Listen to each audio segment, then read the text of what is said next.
보니 처음 하늘과 처음 땅이 없어졌고 바다도 다시 있지 않더라. 또 내가 밤에 거룩한 성 새 예루살렘이 하나님께로부터 하늘에서 내려오니 그 준비한 것이 신부가 남편을 위하여 단장한 것 같다. 내가 들으니 보좌에서 큰 음성이 나서 이르되 보라, 하나님의 장막이 사람들과 함께 있으매 하나님이 그들과 함께 계시리니 그들은 하나님의 백성이 되고 하나님은 친히 그들과 함께 계셔서 모든 눈물을 그 눈에서 닦아주시니 다시는 사망이 없고 애통하는 것이나 곡하는 것이나 아픈 것이 다시 있지 아니하리니 처음 것들이 다 지나갔음이로라. 아멘. 아멘. 오늘 말씀을 통해서 우리가 마지막 종말에 들어갈 영원한 천국, 새하늘과 새 땅에 대한 눈이 열리고 우리의 남은 생애를 어떻게 살아가야 할지 믿음의 시야가 열리기를 바랍니다. 오늘 우리 성도들과 함께 나눌 말씀이 좀 어려운 내용을 다룰지 모르겠습니다. 오늘 성도들 끝까지 마음을 집중하고 이 말씀을 통해서 우리가 이루게 될 영원한 천국, 새하늘과 새 땅에 대한 이 마음의 깊은 열망이 일어나기를 바랍니다.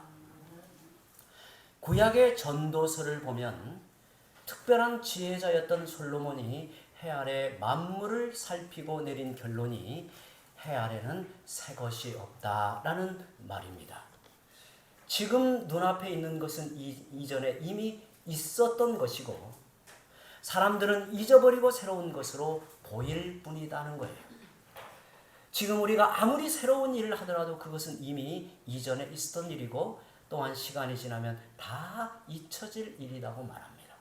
그래서 전도서에는 헛되고 헛되며 헛되고 헛되니 모든 것이 헛되다라는 결론을 내립니다.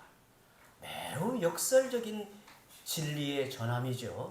그 헛됨 너머의 영원한 것이 무엇인가를 묻게 하는 겁니다. 그런데 오늘 본문 1절에 새 하늘과 새 땅에 대해 말하고 있습니다. 다 지나갈 것, 잊혀질 것, 사라질 것이 아닌 새 하늘과 새 땅, 영원한 천국에 대하여 우리에게 소개하고 있습니다. 1절을 보시면 또 내가 새 하늘과 새 땅을 보니 처음 하늘과 처음 땅이 없어졌고 바다도 다시 있지 않더라. 해 아래서 살아가는 인생들에게 새로운 것이 없지만 해 너머에 초월하여 계시는 하나님으로부터 새로운 세계가 임하여 오는 것을 말하고 있습니다. 이는 하나님의 은혜와 긍휼로 말미암는 새로운 시대가 열리게 될 것을 말하는 겁니다. 기독교는 이 세상이 발전하여 가져오는 새로운 것을 추구하지 않습니다. 성경이 전하는 복음의 메시지는 전적으로 새로운 것, 새로운 피조물, 새로운 인생, 오직 하나님만 이루시는 새하늘과 새 땅에 대한 것을 증언하고 있습니다. 그런데 새 하늘과 새 땅이 임하는 방식에 대하여 크게 두 가지 견해가 있습니다. 영원한 천국이 펼쳐지는 새 하늘과 새 땅이 임하는 방식에 대하여 크게 두 가지 견해가 있는데, 하나는 지금 우리가 살고 있는 이 세상이 완전히 폐기되고 사라지고 하나님이 새로운 세계를 만드신다는 견해가 있습니다. 좀 직설적인 표현을 하자면 우주의 어느 공간에 새롭게 천국이라는 세계를 만드신다라고 생각하는 견해가 있습니다. 또 하나는 지금 있는 이 세상을, 우리가 살고 있는 이 세상을 보존하지만 그것을 전적으로 새롭게 변화시키는, 갱신한다는 견해가 있습니다. 저는 이 둘 중에 두 번째 견해를 옳게 여깁니다. 그리고 대부분 개혁주의 성경학자들은 이 견해를 취하고 있습니다. 한동안 저에게는 매우 중요한 질문이어서 그래도 제가 존경할 만한 좋은 신학자들을 만나면 이 질문을 꼭 해보곤 했어요. 교수님은 어떤 견해를 가지고 있습니까? 그러면 개혁주의 신학자, 개혁주의 성경학자들 대부분은 어떻게 천국이 이루어지는가? 새하늘과 새 땅은 어떻게 펼쳐지는가? 그것은 우리가 살고 있는 이 세상을 보존하지만 그것을 전적으로 새롭게 변화시키는 갱신의 견해를 가지고 있었습니다. 오늘 이 부분에 대해서도 집중적으로 깊이 생각을 합니다. 마음을 여시고요. 예전에 우리 한국교회는 부흥사들의 영향이 커서 천국에 대한 오해를 많이 일으켰습니다. 소위 말하면 휴거라고 하는 견해도 유행한 적이 있었고, 우리가 주님 이 땅에 오시는 날 호련히 저 공중으로 휴거되어 어느 제3의 공간으로 나라가 천국이 이루어지지 않을까 이렇게 생각하는 견해가 많이 있었는데, 사실 이것은 그야말로 성경을 꼼꼼히 자세히 읽어보면 얼토당토하는 이야기죠. 오늘 이 부분에 대해서도 깊이 다루니 잘 생각하며 나아갑니다. 제가 두 번째 견해가 왜 더 성경에 근거한 옳은 견해라고 보냐면, 만약 이 세상을 완전히 폐기하여 버리신다면 창세기에 말씀하였듯이 하나님이 지으신 창조세계를 보존하며 잘 다스리도록 하신 명령과 안 맞기 때문에 그래요. 하나님께서는 인류에게 명령하시기를 이 창조세계를 잘 보존하고 잘 다스리도록 하신 명령을 주셨는데 그 명령에 부합하지 않다는 거예요. 또한 새하늘과 새 땅에서 쓰여진 이 새로운이라는 단어가 헬라어에 보면 카이노스라는 단어를 썼습니다. 헬라어에는 새롭다, 새 것이다 할 때 새에 해당하는 단어가 크게 두 가지가 쓰이는데요. 여기에 쓰인 단어가 카이노스라는 단어를 썼는데, 이 말은 주로 전에 있던 것이, 이전에 있던 것이 완전히 새로운 것으로 바뀌게 될 때 이 단어를 썼습니다.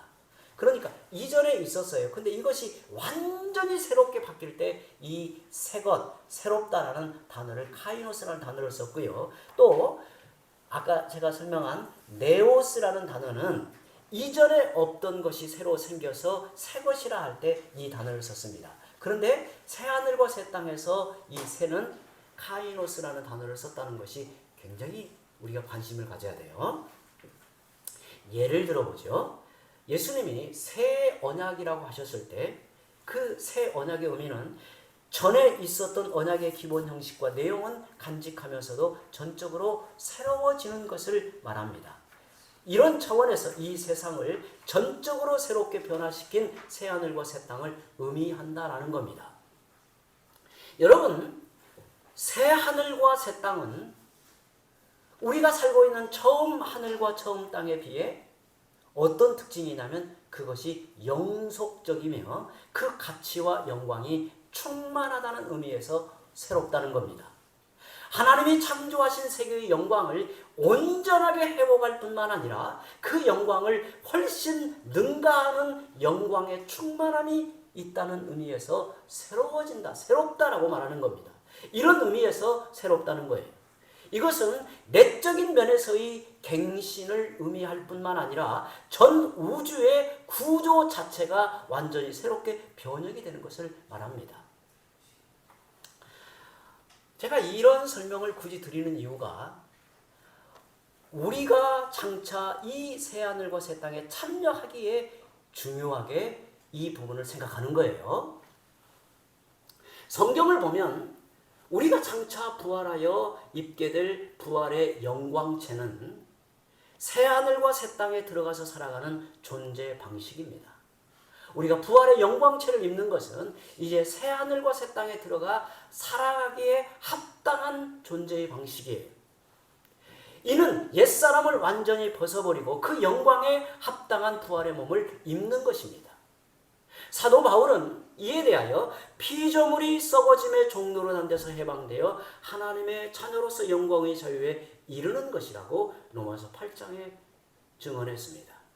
주님이 다시 오실 때, 우리 주님이 다시 오실 때 우리는 부활하게 되는데, 부활의 몸은 현재의 몸을 완전히 배제하는 것이 아니라 그것을 그대로 가져가면서도 완전히 변형시켜 새롭게 하는 겁니다. 부활의 몸은 이전에 없던 것의 창조가 아니라 지금 있는 것의 근본적인 변화입니다. 저는 솔직히 이렇게 생각합니다. 장차 부활하게 될 때 제 몸은 키가 작을까요? 크게 바뀔까요? 저는 키가 작을 거라고 생각합니다. 그런데 키가 작아서 정말 아름다운 찬란한 주의 영광을 밝게 드러내는 부활의 영광체를 입을 거예요. 그때 제 안에는 키가 작다는 인간의 결핍 부족함을 조금도 느끼지 않을 것이요, 누가 저를 보더라도 주의 형상의 아름다움으로만 여기며 바라볼 거예요. 이와 마찬가지로 새 하늘과 새 땅은 지금의 처음 하늘과 처음 땅을 아예 없애버리고 새로 지어내는 게 아닙니다. 지금 있는 것의 틀을 유지하면서도 근본적으로 새롭게 된 새 하늘과 새 땅을 말하고 있습니다. 근본적으로 새롭게 된 새 하늘과 새 땅을 말하게 됩니다. 그렇다면 여기에서 정말 궁금한 질문이 이제 하게 되는 거예요. 그렇다면 지금 있는 것들 중에 새 하늘과 새 땅에서도 보존될 것이 무엇일까? 저는 이게 가장 궁금합니다. 뭐가 보존될까요? 이에 대하여 저도 여러 책을 찾아서 읽어보고 또 많은 이 신학자들을 만나면 제가 이 부분에 대해서도 꼭 언급하여 질문을 하곤 했습니다. 그 모든 것을 종합하여 잠깐 정리하여 말씀드리면, 지금 있는 것들 중에 새 하늘과 새 땅에서도 보존될 것이 무엇일까? 그것은 주님의 뜻을 받들어 세운 문화, 예술, 환경, 품격, 언행 등등이 그 새 하늘과 새 땅에서도 그 가치가 보존된단 말이에요. 그 가치가 보존된다는 겁니다. 이것이 그대로 그 양상이 드러난다라고 말하진 않아도 그 가치가 보존된다고 보는 겁니다. 우리가 주님의 뜻과 은혜를 힘입어 이루간 일을 하나님이 영원히 가치 있게 여기신단 말이죠. 우리는 새하늘과 새 땅에 거룩한 흔적을 남기는 성도가 될 수 있는 것입니다. 하나님이 새하늘과 새 땅을 어떻게 새롭게 창조하실지 소망하는 마음과 하나님이 우리의 섬김을 어떻게 보존하실지 기대하는 것은 오늘 우리가 성도로 살아가는 삶을 더욱 힘쓰고 최선을 다하게 하는 겁니다. 오늘 여러분이 그리스도 안에서 행하는 모든 말과 행동, 쓰는 글, 부르는 노래, 연주하는 음악, 예술, 다른 사람을 대하는 태도, 선행을 행하는 것 등등 이 모든 것들이 새하늘과 새 땅에 어떤 식으로든 반영된다고 생각해 보십시오. 그러면 우리의 모든 순간을 좀 더 소중하게 여기며 보다 경건하게 살아갈 것입니다. 저는 이 부분이 굉장히 저는 중요한 우리의 마음에 새겨야 될 교훈이라고 생각합니다. 우리가 이 땅에서 주님과 복음을 위하여 하나님의 나라를 위하여 살아가는 모든 삶을 우리가 죽는 순간에 주님 앞에 서는 순간에 다 사라져 흔적 없이 없어지는 게 아니라 그것이 어떤 모양이 되었든 흔적이 남아서 주의 나라에 영원한 새하늘과 새 땅에서 그 가치가 인정되고 여겨주신다는 것이 얼마나 중요한지 몰라요. 그런데 전적으로 새롭게 되는 변화 중에 가장 핵심적인 요소는 모든 죄가 사라지고 죄의 흔적마저 없어진다는 것입니다. 죄의 흔적마저 없어진다는 것입니다. 저는 이 말씀을 준비하면서 이 부분을 묵상하고 너무 목이 메이더라고요. 제 안에 연약함으로 또한 불순종함으로 지어졌던 죄, 새겨졌던 흔적도 다 사라지고 하나님 앞에 영광의 온전함을 드러내어 주 앞에 서게 될 것을 생각하니 이보다 더 복되고 은혜의 충만함이 어디 있을까라는 생각을 갖습니다.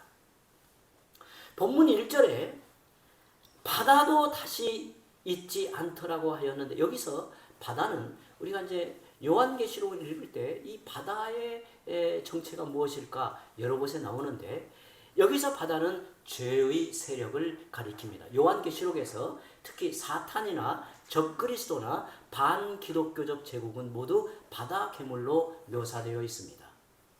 그 이유는 요한계시록을 좀 더 자세히 살펴보게 될 때 설명을 해드리겠습니다.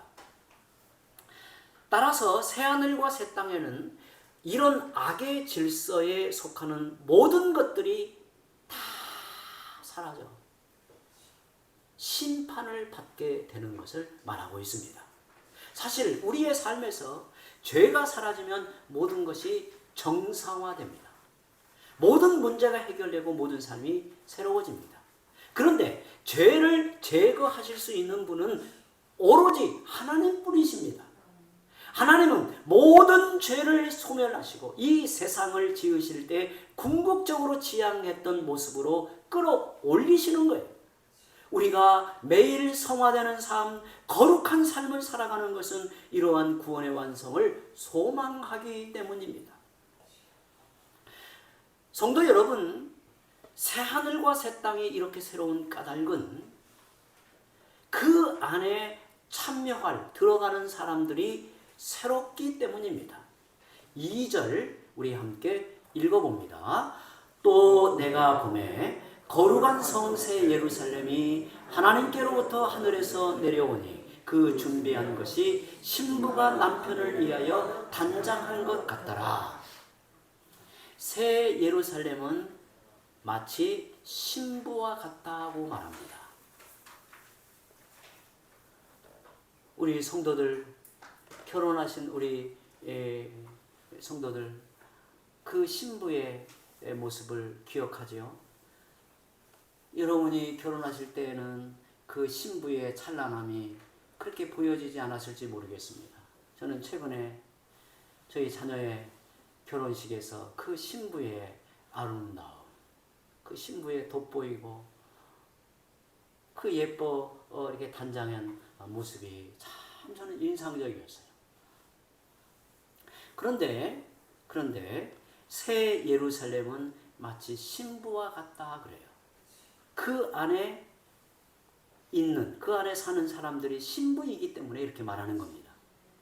거룩한 성 새 예루살렘은 온 세상에 퍼져 있다고 해요. 새 하늘과 새 땅에서는 더 이상 거룩한 곳, 그렇지 않은 곳에 구분이 없어지는 겁니다. 모든 것이 새 하늘과 새 땅 모두가 새롭고 거룩하며 완전하다고 말하는 겁니다. 우리가 매일 보고 대하는 사람은 새로움을 느끼지 못합니다. 남녀가 서로 만나 뜨겁게 사랑하더라도 시간이 지나면 어느덧 감흥이 식어집니다. 하지만 새 하늘과 새 땅에서 우리는 날마다 새로운 사람을 만나는 것처럼 신선하고 거짓 없는 사랑으로 사람들을 만나게 될 것입니다. 왜냐하면 우리는 날마다 주님을 향해 새롭게 단장한 신부처럼 살아가기 때문에 그렇다는 거예요. 새 하늘과 새 땅에서는 나무 한 그루 풀 한 포기도 볼 때마다 새롭습니다. 그때는 우리의 지성과 영성이 죄의 영향력에서 완전히 벗어나 온전해지기 때문에 찬란한 영광을 그대로 보고 느끼며 즐거워할 것입니다. 얼마나 좋을까요? 저는 언젠가 기회가 되면 몽골 초원에서 보게 되는 그 밤하늘의 그 별이에요. 저는 어릴 때 시골 산골에서 살았는데 저녁을 좀 일찍 먹을 때는 강변에 나아가 따뜻한 이 모래 위에 누워서 하늘을 봉헌했어요. 정말 쏟아질 듯한 그 별무리를 보고는 마음에 많은 상상을 일으켰어요. 저는 지금도 별에 관한 노래나 별에 관한 문학을 보면 막 가슴에 뭔가 이렇게 일어나는 전율이 있어요. 알퐁스 도데의 그 별에 관한 이야기는 제가 아마 수십 번 이렇게 오디오 영상으로 들었어요. 이상하게 들을 때마다 눈물이 나고 이거 맞아 뭔가 이렇게 일어나요. 그 별. 그런데 우리가 새하늘과 새 땅에 이르게 되면 죄의 영향 아래 있던 우리의 지성과 영성이 완전하게 회복이 돼요. 그래서 하나님께서 지으신 창조 세계의 찬란한 영광을 그대로 보고 느끼면서 즐거워하고 감격하고 목이 메일 거예요. 얼마나 좋을까. 정말 들풀 그 산들거리는 이 흔들림, 요즘 이 교회 앞에 감을 보고 여러분 어떤 마음이 드나요? 저는 이런 생각이 들어요. 이 문으로 은혜의 바람이 불어가는지 이상하게 이쪽 이 교회 쪽에 이 감이 얼마나 풍성하게. 엊그제 강원도에 계시는 목사님이 잠깐 들려서 가는데 아주 낯설다는 거예요. 강원도의 그 원주에서 춘천에서 목회하시는 분이 잠깐 들려서 가셨는데, 야 정말 다른 나라의 풍경이라고요. 다른 나라의 풍경. 근데 우리가 천국에 이르면, 새하늘과 새 땅에 이르면 매일마다 매 순간마다 우리는 매일마다 이렇게 사람을 대하면 식상해하고 어떤 새로움을 잃어버리잖아요. 그런데 천국에서는 매일마다 대할 때 신선하고 거짓 없는 사랑이 충만하여서 정말 그 형제의 모습 안에서 하나님의 형상, 하나님의 영광됨을 보고 기뻐하고 자랑스러워하고 나의 모든 것을 내어주고 싶고 하나가 되고 싶어하는 그 새로움이 계속돼요. 계속. 우리가 가끔 이런 사람들을 보잖아요. 남편과 아내가 너무나 사랑을, 정말 그러는지는 모르겠지만 그 할아버지 할머니가 될 때까지도 그냥 좋아서 어쩔 줄 모르고 막 서로 막, 그럼 보면 우리가 좀 이상하게 보이잖아요. 정말 마음에서 저러고 있는가. 근데 천국에 가면 그보다 수만 배 더 강렬하다고 보시면 돼요. 천국에 가면 다 모든, 천국에 가면 뭐가 없어지냐면 미운 놈도 없어지고 싫은 놈도 없어지고 다 좋아요. 다 좋아요. 이게 천국입니다. 더구나 하나님의 영광을 위해 살아가는 자들이 만물을 다스리고 돌보기 때문에 그 영광의 찬란함이 더해지는 겁니다. 또한 오늘 말씀해 보면 우리는 새하늘과 새 땅에서 새롭게 하나님을 만난다고 합니다. 새로운 하나님은 우리가 알지 못한 낯선 분이 아닙니다. 우리가 늘 익히 알아왔던 하나님, 예수 그리스도의 아버지이신 하나님이시지만 이제는 우리와 온전하게 함께 하시는 분.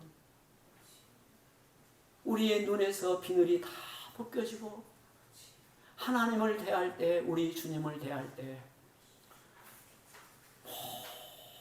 모든 것이 가려진 것이 벗어지고 온전하게 대할 때 우리 얼마나 감격하겠어요.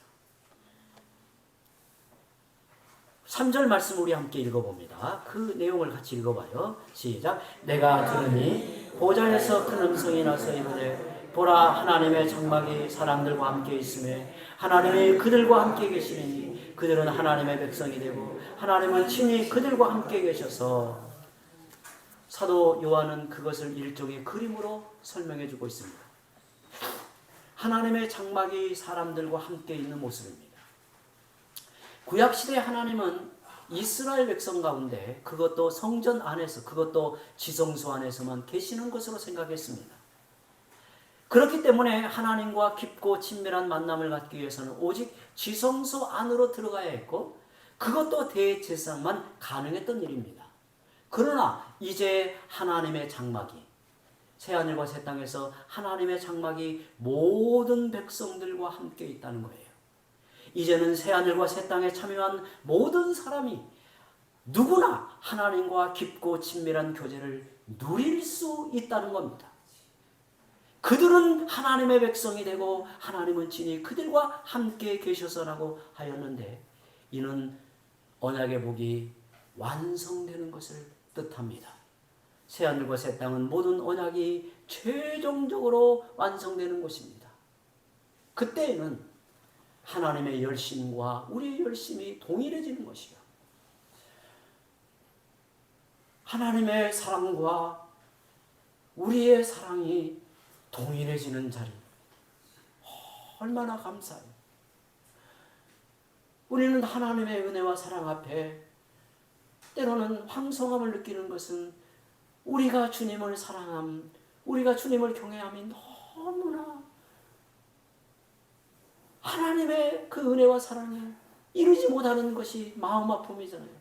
그런데 새하늘과 새 땅에서는 동일해지는 언약이 완성되는 자리예요.